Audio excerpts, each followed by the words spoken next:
Permanent চাকরি যিনি কেন্দ্র বা রাজ্য সরকারের, তিনি পাবেন না। ওনার ভাই স্ত্রী পেতে পারেন, ওনার বাড়ি ওনার বোন পেতে পারেন, কোনো রেস্ট্রিকশন নেই। নমস্কার বন্ধুরা, আবারও নিয়ে এসেছি একটি নতুন ভিডিও। অন্নপূর্ণা যোজনা নিয়ে বড় ঘোষণা করলেন মুখ্যমন্ত্রী। আজ অন্নপূর্ণা যোজনার টাকা উপযুক্ত মহিলার ব্যাংক অ্যাকাউন্টে ঢুকবে। অন্নপূর্ণা ভাণ্ডার বা অন্নপূর্ণা যোজনার প্রকল্পের সুবিধা মূলত 25 থেকে 60 বছর বয়সী সেই সব মহিলারা পাবেন যারা সাধারণত লক্ষ্মীর ভাণ্ডার প্রকল্পের অন্তর্ভুক্ত ছিলেন। এর জন্য আবেদনকারীকে পশ্চিমবঙ্গের স্থায়ী বাসিন্দা হতে হবে এবং ব্যাংক অ্যাকাউন্টের সঙ্গে আধার কার্ড যুক্ত থাকা বাধ্যতামূলক। যাদের নাম বৈধ ভোটার তালিকায় রয়েছে তারাই কিন্তু এই অন্নপূর্ণা যোজনার টাকা পাবেন। সরকারি চাকরিজীবী বা পেনশনভোগীরা কিন্তু এই সুবিধা পাবেন না। যারা নিয়মিত ইনকাম ট্যাক্স দেন তারাও কিন্তু এই যোজনার টাকা পাবেন না। যাদের নাম ভোটার তালিকা থেকে বাদ পড়েছে তারাও কিন্তু এই যোজনার টাকা পাবেন না।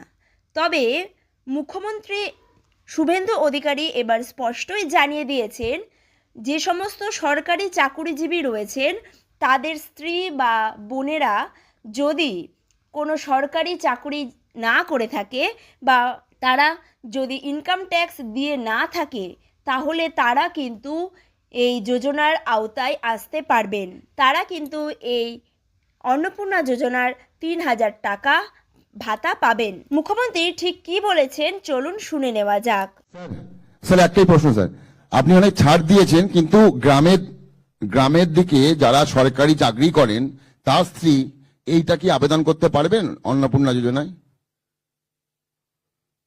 সরকারি চাকরি করেন, সে শিক্ষক হতে পারেন বা পার্মানেন্ট সরকারি কর্মচারীর ক্ষেত্রে তো তার স্ত্রীর কথা বলছি স্কিম নেই স্যার। তার সরকারি কর্মচারীর ক্ষেত্রে তো যে স্থায়ী সরকারি কর্মচারী তিনি পাবেন না, আমি সেটা বলছি না স্যার, মানে তার স্ত্রীকে মানে পাবে কি?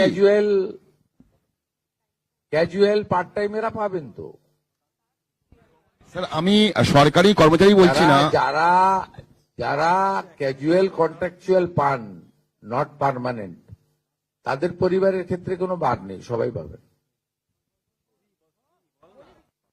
পার্মানেন্ট কোনো আমি ক্যাটাগরির কথা বলবো না। পার্মানেন্ট যিনি করেন, পার্মানেন্ট চাকরি যিনি কেন্দ্র বা রাজ্য সরকারের, তিনি পাবেন না। ওনার ভাই স্ত্রী পেতে পারেন, ওনার বাড়ি ওনার বোন পেতে পারেন, কোনো রেস্ট্রিকশন নেই।